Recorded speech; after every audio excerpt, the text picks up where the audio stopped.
Helping Seniors Television, all about improving quality of life for seniors. If you're a senior, know a senior, or plan to be a senior, then this show is for you. It's all about helping you develop your own aging plan so you can age actively and with dignity. Helping Seniors Television from the Helping Seniors Network of information, education, and resources. I'm Kerry, Fink, and welcome to Helping Seniors Television. We're here to inform, educate, and connect seniors and those who love and care for them to resources and information that will make a good impact. When Joe Steckler, our president and founder, created the Helping Seniors nonprofit 13, almost now going on 14 years ago, the whole purpose was to get families and those who love and care for the seniors in those families the information they need to successfully create an aging plan. And an aging plan is an interesting concept. We here in Florida, we get hurricane plan because it doesn't mean we want a hurricane, we just want to be prepared. Aging plan is a lot the same idea. We want to think about those things, what we might encounter on the road as we take more trips around the sun, as one person has called it before. We want to be sure, though, that we're getting information that's going to help us make that journey successfully and as comfortably as we can. And so in the version of calling it an aging plan, we euphemistically calling it get your ducks in a row. We're always about getting information into your hands so that you can be ahead of the aging curve rather than either getting behind it or trying to catch up to it. So one of the things that's very important for us to talk about, Joe Steckler, our president and founder, has always called it elements of care. And what he means by that is getting the right help at the right time in the most efficient manner as we go along year by year. So to that point means adjusting the help that you want to get for the particular circumstances that you're in and understanding that it's quite likely as we get older, we might need more help with more things. And one of the great places to think about that, because so many of us, our first intention is we want to age in place. We like it where we are. We like being at home. It's where we're comfortable with, but we might need help to do it safely and securely as we get older. And so today's guest is a great friend of the Helping Seniors organization. His name is Michael Folkerds, and he's with Aqua Homecare. Welcome, Michael. How are you today? Thank you. Good. Good to be here. You know, we were talking about this. You particularly, I don't know that people necessarily know as much about home care as they need to. I know a lot of times as we get old, and I don't know why, we put off making decisions about getting help when we need it. And so often getting this information ahead of time and making a plan ahead of time can make a great deal of difference in quality of life. And I know one of the areas that your agency in particularly really spends a lot of time in, because we were talking about this, is you really specialize in what's called live-in caregiving, with the point where maybe help is needed literally at some level around the clock.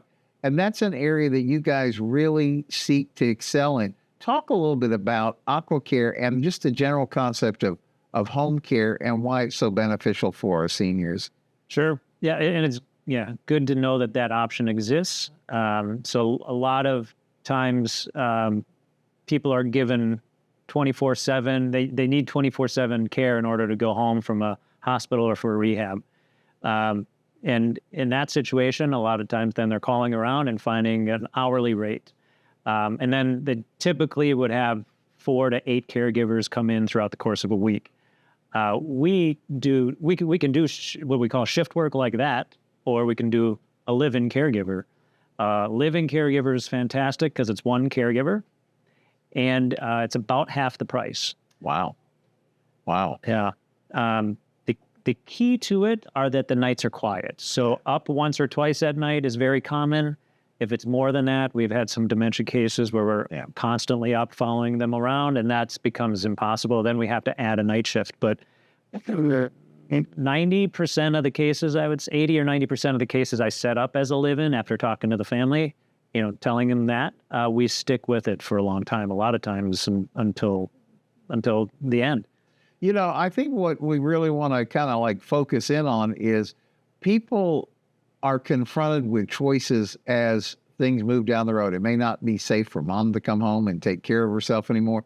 And I guess a lot of areas that you find yourselves in too is maybe there is family at home, but everybody has to keep doing what they do. Maybe the son or daughter has a day job and other responsibilities, and so there's also that respite from, even if they're co-caregiving with with help from outside. What you're able to do is really come in alongside the family and keep that going for an extended period of time. Exactly. Yep. Yeah.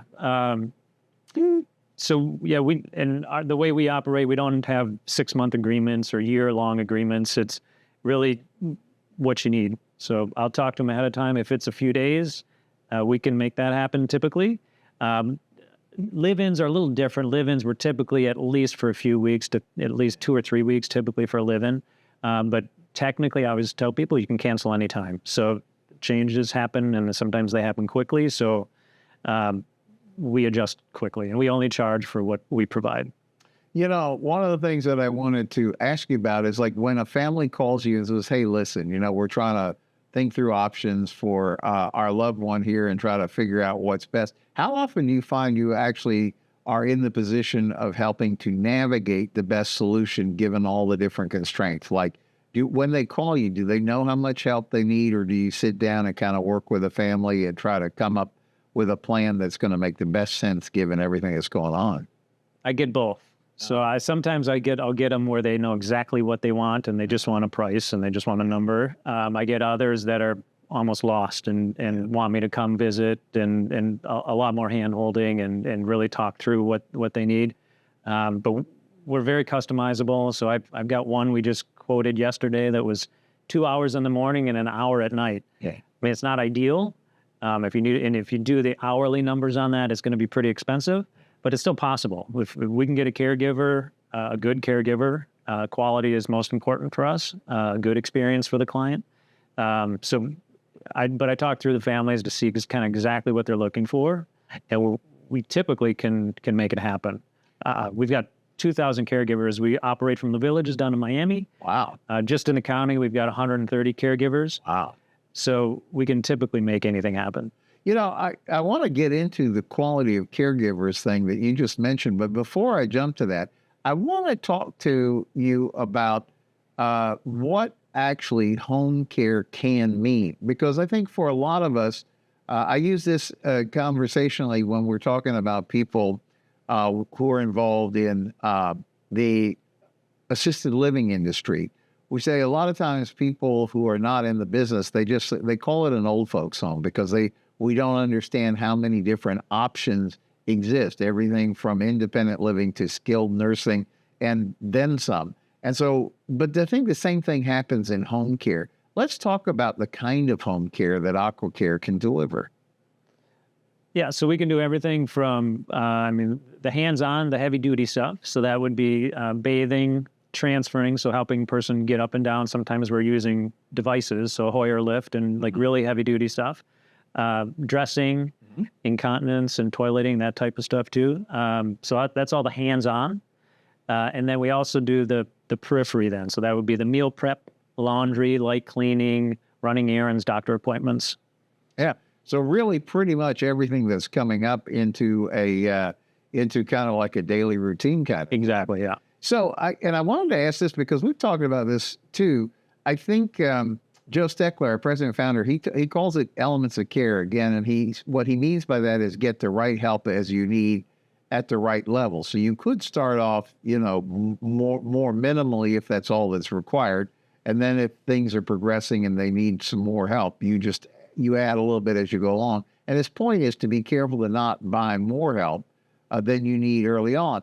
And I know we've talked about this kind of anecdotally. Sometimes a family will say like, well, I'm using a lot of home care, so maybe it's time now to transition mom or dad into some sort of assisted living. And they think that's going to be a money-saving device of some kind.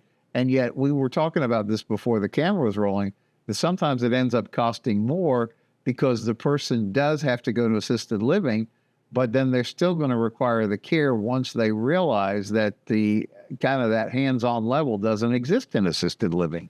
Yeah, especially if it's so it's about, think 10% of people in assisted living end up requiring a caregiver privately.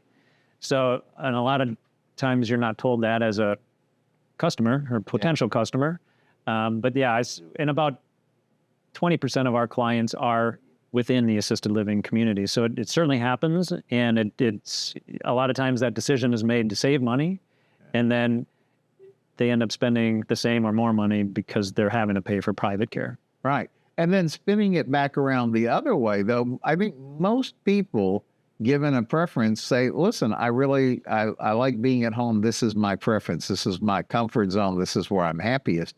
And so getting the help that you need to manage that safely and securely is probably a great deal of peace of mind, I think, for the seniors, but also for the families, especially if they can't be there around the clock.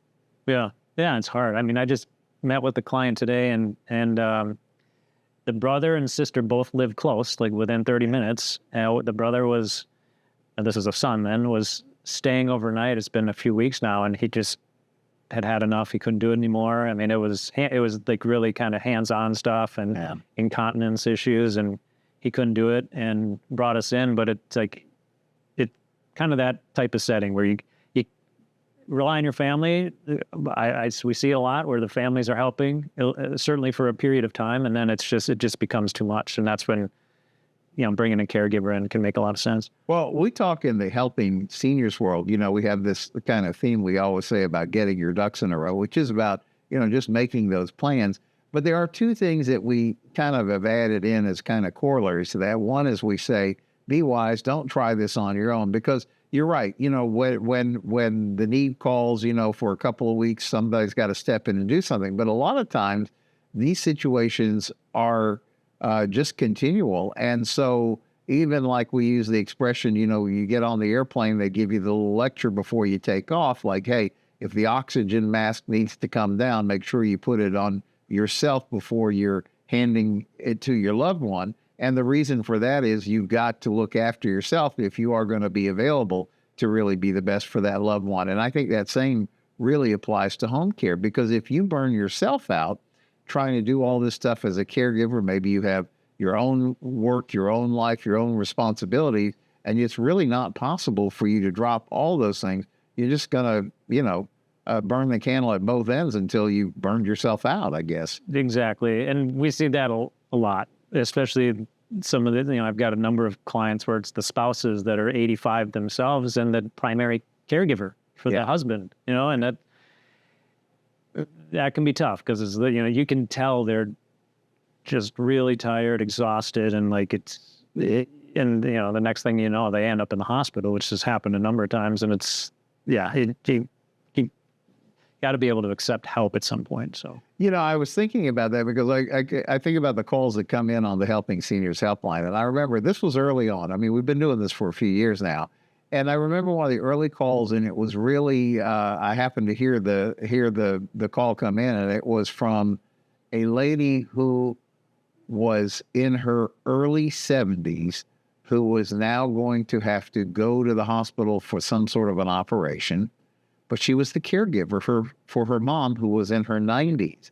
And so now this poor lady, on top of stressing out about having to deal with her own medical challenges, is now like, well, who's going to look after mom? And I guess that's probably a key point where you're able to bring that peace of mind, because you're bringing somebody in who not only is competent, right, but they're also trained for this. And then this is their job. So they are prepped to do this when they walk in the door. Yeah, they are. I mean, these are, if you've been to the hospital or assisted living, there's either a big difference between a good caregiver and a bad caregiver. Obviously, a lot of these caregivers, it's just their passion and what they're put on this earth to do. You could, if you didn't pay them, they would still be doing it, type of thing. With us especially, I mean, my goal is to be the highest paying to caregivers, so we attract the best. But it's very much who you get and the quality of the care. That said, the standards as far as what they go through to get to us, what they go to for any home care company is the same. So we're governed by ACA, which governs the hospitals and governs assisted livings. So if they can work at a hospital, they can come work with us. On top of that, we go another layer where we rate our caregivers internally. So we know the good ones, the really good ones that are available and when they're available. And we do our best to work them as much or when they want to. So everything's about making the caregiver happy, focusing on the caregiver, then they provide the best care. You know, I just wanted to really dive into what you were just talking about, because one of the things that is so important, we said, don't try this on your own. I've seen people, well-meaning, go down to the local grocery store and pluck a business card off of a bulletin board and hire a caregiver in that fashion. And so while maybe it's a great person who has nothing but a kind heart and is qualified to be able to do this, I know, because I've seen a presentation from our state attorney, Phil Archer, where he's talked about the challenges that can come up with bringing in a caregiver in off the street, whatever that means. And then it goes terribly wrong because, you know, senior scams, senior frauds, all these kind of problems are out there. And he said one of the tragic things is that maybe the family figures out what's going on, so they get rid of that caregiver, but oftentimes it doesn't get properly recorded in the authorities. And so then this person just goes on to the next victim. And I asked you, I remember asking you, I said, but that's a kind of a reassurance you get when you call Michael at AquaCare, because you've done all your homework. You've already figured this out. You have internal checks and balances. You know what's going on. And so you're making a safe choice for the families that are calling you. Am I saying that the right way? Yeah, yeah. I mean, and a lot of these caregivers I know personally and have for years. But yeah, absolutely. The private caregiver world is, I would be very hesitant to hire somebody directly. And there's even websites where you can hire them directly. And I would just be very hesitant because the people that don't pass our background checks or that don't pass someone else's, another company's background check, or can't work at the hospital for whatever reason, they're on this website, and that's who you're hiring. So I'm very hesitant. That said, I've met some amazing private caregivers. A lot of times they'll end up come work for us because they're getting close to the same amount of money on an hourly basis. And some of my best caregivers will work privately sometimes. And a lot of times I'll hear from caregivers, hey, this one wants to hire me privately, and they want to work with a company because it's more structure and there's less liability for everybody. Yeah. There's also some liability, and you could be deemed an employer if you're hiring direct, and that has put some other people. It was years ago where somebody hired somebody direct. She let the person go. She didn't need the help anymore. And then without knowing any better, the caregiver didn't know, but she filed for unemployment. And oh, wow. The state opened up a can of worms. So the state came back and collected from her to get. So at least with us, if anybody's going to try that, we're going to be deemed the employer. And so, yeah, you have to be careful. You're open to some liabilities there if you do it direct. You know, yeah, not only on the fraud and scam side, but I didn't even think about that one from like, you know, they're going to consider you an employer. And so then that opens up a whole nother set of issues for you to think about. And I think one of the advantages of calling somebody, because I was asking you, I said, you've been doing this for half a decade. Your company has been doing all of this for the better part of a decade. And you were talking about just the number of caregivers throughout the state and just here in Brevard County. So you have a lot of experience in this. I was asking you your particular passion and what brought you to this. And you said, there's nothing I really enjoy more than helping people, you know, solve these challenges. Yes. Yeah. And help. Yeah. Kind of solving problems. And I'm quite good at it. And sometimes it's quick and has to be quick. Right. I had to keep thinking of the story, but I was gonna. I'll mention it. It came from Google. Yeah. It was fairly frantic. I mean, I think she called at 5 or 6 in the morning. I think EMS, the ambulance, was just there and did a lift assist.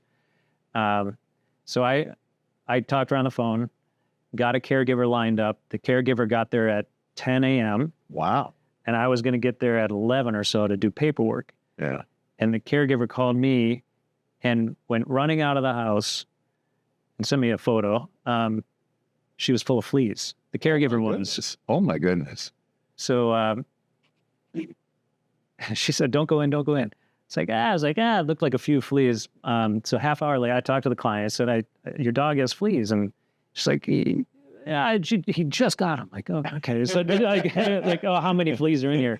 So I went in I went to Walmart first to buy some flea stuff for the dog. Yeah. So I bought a flea collar and the drops and stuff. And so my intention was, or that's what I asked her, if he had been treated for fleas. And he said, "No, not yet. I'm trying." Like, okay, so I just went to Walmart quick. I did it. I went in the home. It looked all right. It was much cleaner than I had thought. Yeah. But there was a rug in front of her couch, and she was bedridden. Like, she was sitting on her couch. Now, I don't know for how long, but, and I spent probably 30 seconds on that rug, and I felt them crawling up my legs. So I did all I could. I mean, I got the flea collar around the dog, and then got the liquid drops on the dog. But I basically was in the house for 5 minutes and then ran out. I took all my clothes off except my boxers, and it took me 45 minutes to get rid of the fleas. Wow. My point is, like, this is very extreme, but that was about the craziest. I ended up working. We didn't send in a caregiver that day or the next day, so I worked with her. So we got the bug guy who I contact, or he had been working with her, but she wouldn't cut her grass, or somebody had not, so we had to get the grass cut first. Then we got the fleas treated. Yeah. And within 2 weeks, we had a caregiver in there going every day for 4 hours. Wow. And she stayed in her home. So even the crazy things, I can typically find a solution for. What I was thinking about, first of all, your dedication to not only making sure your caregiver was okay, but also your dedication to making sure the lady was okay. Because if it's not healthy for your caregiver, how could it be possibly healthy for the lady that you're trying to caregive? And that's my point. We talk about this a lot in the helping seniors world. You can tell, like, everybody is in business. They have their bills that they have to pay, and there is real costs of doing business. So that's why, while we're a charity, and we always say that, we still incur costs as a charity, and there's just no getting past it. But you can really tell the passion of somebody who's in it for the right reasons. It's a business, but they're there to make sure the business is done correctly. And there you were really looking after that family's best interest, but also protecting your caregiver, making sure that it was going the right way for them as well.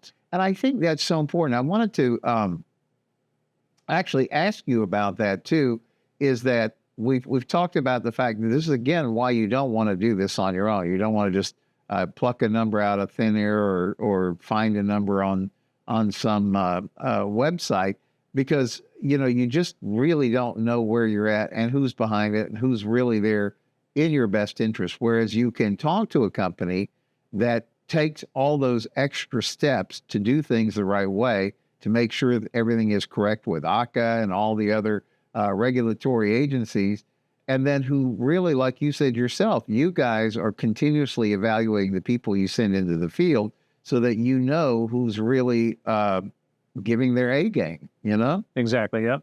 I mean, it's really a people business, and it's our phone. I think we get 200 calls a day roughly, and I don't get that many, but I do get a lot of direct calls with caregivers and text messages and stuff. So ultimately, it is a people game, and a communication game, or business. But it, I mean, it's a constant, and you can. Some caregivers can be fantastic when they want to be, and then the same caregiver just isn't ready to work and doesn't want to work, and there's a couple I can think of that if she's ready to work, then absolutely, but I'm not going to call her for a case because I know her mentality. So it's a lot of that. So you're really getting the expertise of you because you're going to help the family match the best situation to what's going on in the house at that time. Well, so one of the things I wanted to ask you about is you're also very good about working when people have long-term care insurance or they have VA and attendance benefits, you're able to help navigate that with them so that they have a good resource to be able to pay for the help that they need, right? Yeah, absolutely. So long-term care insurance, there's some amazing plans out there. A lot of the really good ones are 20, 30 years ago. They don't even write those plans anymore because they put a lot of companies out of business. But yeah, we work with all long-term care insurance. I sit down, I walk, do a 3-way call with the family. We get all the details just so everybody's on the same page. And we handle all of this. So you have to send in paperwork weekly. We do that for the family. The family doesn't have to do that. So we get on board fully. We've got about 70 clients right now with long-term care insurance, and when we handle all the paperwork for it. Wow. So yeah, it's about 30% of our business is long-term care. Right. And then the aid and attendance is interesting. And VA benefit, I talk about a lot. I even had a caregiver help a client get it one time. Yeah. But yeah, it's a good program, and you can pick anybody. So you get a fixed dollar amount. I think it's $2,400 to pay for care. So it could be paid to our company. It could be paid to a family member. It could be paid to a neighbor or something. So I believe that you have to look into that fully. But well, the key here is you got to talk to somebody who really is in the business, who knows and who cares. Michael Folkerds with Aqua Care. If somebody wants to give you a call, learn more about what you guys offer, how do they get in touch with you? I'll give you my cell phone right now. 321-831-7331. That's my cell phone. I can't even tell you off the top of my head what our office number is, but you could call the office, could look us up on Google. We've got some great Google reviews throughout the state, but my cell is the best. All right. One more time, that number. 321-831-7331. All right. Well, thanks, Michael. And thank you, viewer, for joining us for Helping Seniors TV on today. I'm Joe Steckler. Thank you for joining our program today. I'd like to remind you that our senior information line is available to you at 321-473-7770. There you can get help and direction that could be helpful for your specific situation or circumstances. The work of helping seniors is very important, but we can't do it alone. That is why our sponsors here in Brevard County are so important. I'd like to thank our many area sponsors, businesses, and medical providers who support the mission of helping seniors that help us carry the cost of our media efforts. If you'd like to join us either as a business partner or simply donate as an individual, we welcome your call at 321-473-7770. You are always welcome to visit our website at www.helpingseniorsofbrevard.org. Thanks so much for your help. It does make a difference.